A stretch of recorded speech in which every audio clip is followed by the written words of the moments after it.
Hello mga kasweet, good afternoon. 1:45 PM po dito, Monday, April 29. Kikita nyo yun, no? Clear blue sky.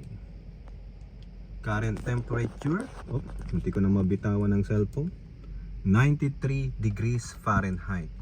So kung i-convert nyo sa degrees centigrade, almost 33, no? Kasi 32.5 eh.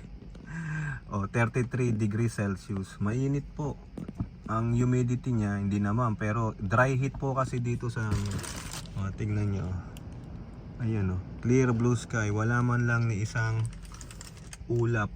Kaya panay po ang ikot ng AC. So the more ikot ng AC, the more energy, the more bayad. No? Yan lang po. Talaga sobra. Wala pang summer yan ha. Summer pa lang yan. Darating ng June. May isa pang buwan ng spring pero wala na po. Grabe ang init. Sa atin dun sa Zambales umabot ng 53 degrees centigrade. Sa Fahrenheit yan 127. No? Grabe.